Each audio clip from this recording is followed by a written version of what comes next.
मेरा नाम है Shahid Ansari and welcome back to my channel. आज हम बात करने वाले हैं most awaited tender, most awaited RFP PMKY4, जिसको पूरा देश बेसब्री से इंतज़ार करता है और उसको लगाना चाहते हैं।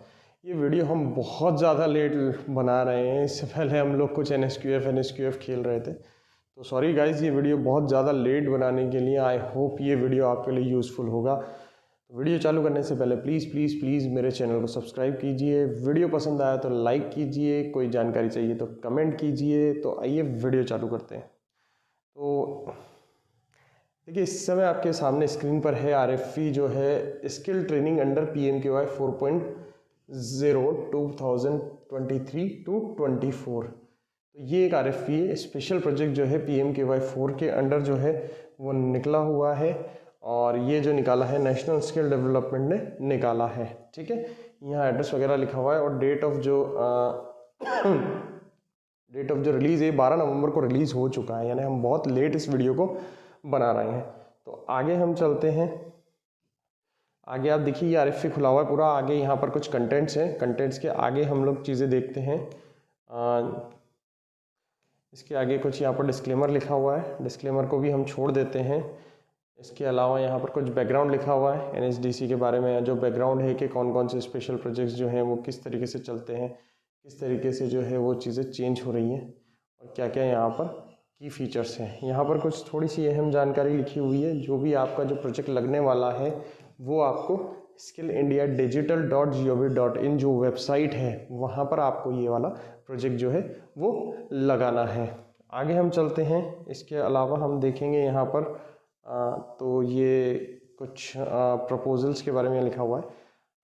Coming to the main point, हम यहाँ पर बात करते हैं टाइप्स ऑफ ऑर्गेनाइजेशन। कौन कौन सी ऑर्गेनाइजेशन है जो इसमें पार्टिसिपेट कर सकती हैं, तो हम यहाँ पर देखते हैं। तो ये देखो, टाइप ऑफ ऑर्गेनाइजेशन लिखा हुआ है यहाँ पर 5.1.1 में industry organisation association including NSME, international placement training organisation, corporate industry bodies association, ये सारे का सारा यहाँ पर लिखा हुआ है जो ऑर्गेनाइजेशन जो है वो इसमें पार्टिसिपेट कर सकती हैं। और मेजरली इन्होंने जो लिखा हुआ है वो 75% कैप्टिव प्लेसमेंट वाली ऑर्गेनाइजेशन को बोला है कि ऐसी ऑर्गेनाइजेशन जो इंडस्ट्री ऑर्गेनाइजेशन है या इंडस्ट्री एसोसिएशन ऑर्गेनाइजेशन, उनको 75% कैप्टिव प्लेसमेंट देना रहेगा। यानी कैप्टिव प्लेसमेंट मतलब इन हाउस, उनको अगर 100 बच्चे ट्रेन कर रहे हैं तो 75 बच्चों को आपको इन हाउस नौकरी देनी पड़ेगी। तो एक ये वाली कैटेगरी हो जाती है।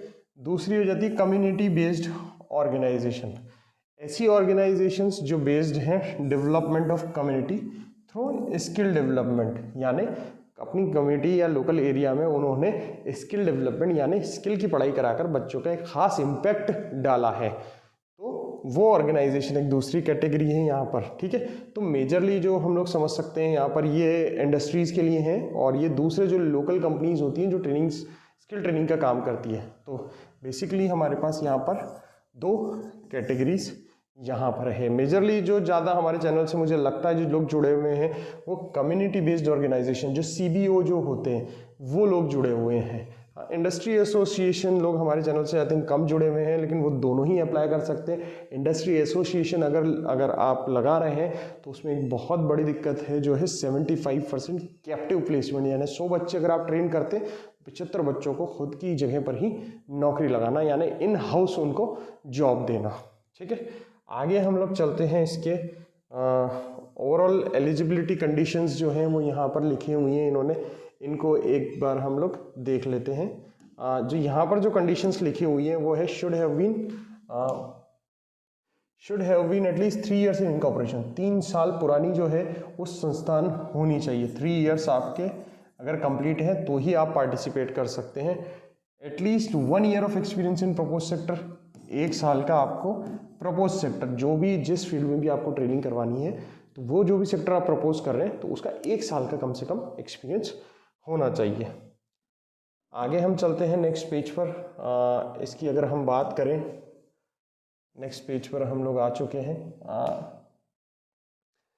एवरेज टर्नओवर जो होना चाहिए वो आपका 25% of total project cost.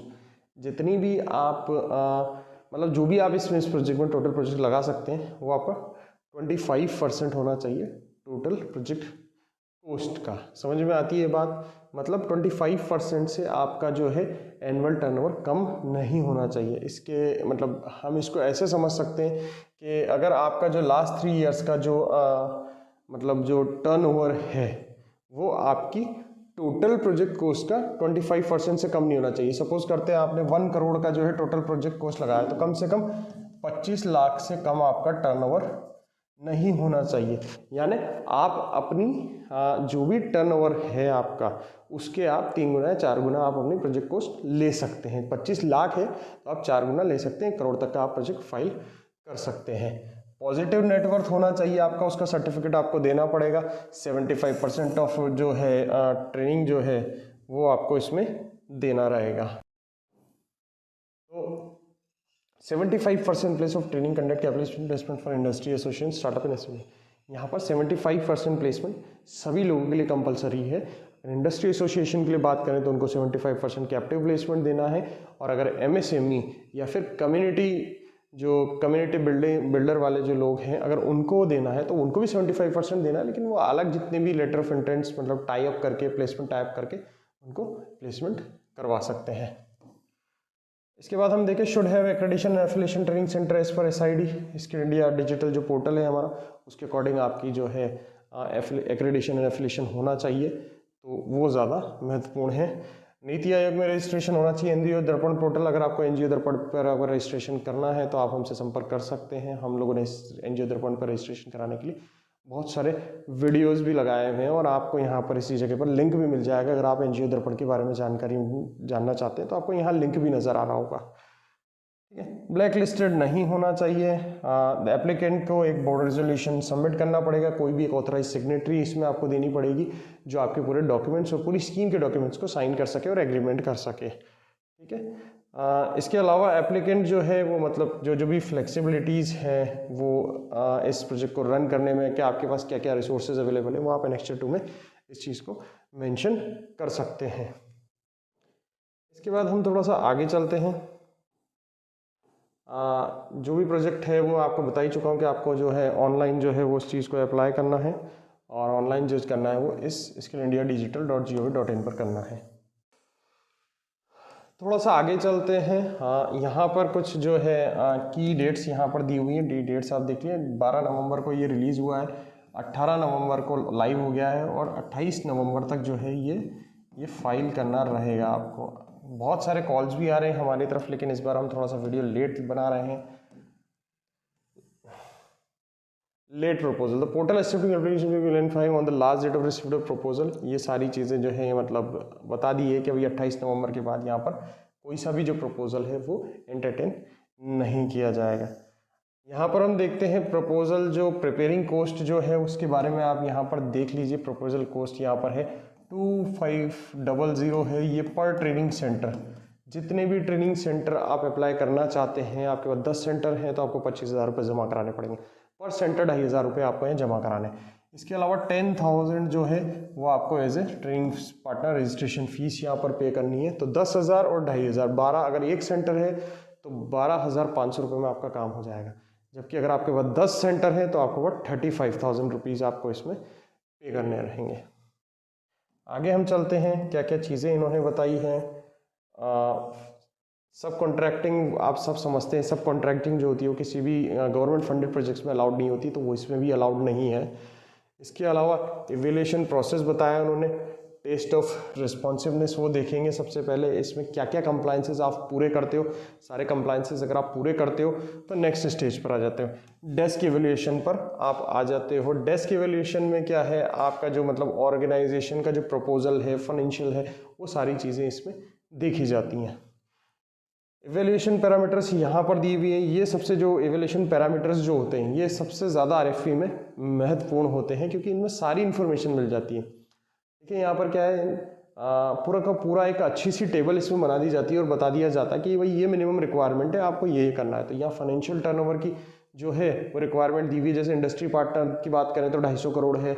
Industry association की बात करें तो सिर्फ उनको 50 मेंबर की ऑर्गेनाइजेशन चाहिए। कम्युनिटी बेस्ड, अगर कम्युनिटी बेस्ड ऑर्गेनाइजेशन की बात करें तो उनको ये चीज़ें एसेंशियल है, जैसे रजिस्ट्रेशन और एनजीओ दर्पण, कोई अवार्ड या रिकॉग्नाइजेशन। तो इस तरीके की ये सारी चीज़ें पूरे पैरामीटर्स के साथ इन्होंने यहाँ पर लिखी हुई हैं। तो आप लोगों को चाहिए कि एक बार इनको पढ़ लें, क्या क्या पैरामीटर्स आप किस स्कीम मतलब कौन सी उसमें फाइल कर रहे हैं। तो उसके अलावा आप इन चीज़ों को एक बार स्टडी कर सकते हैं।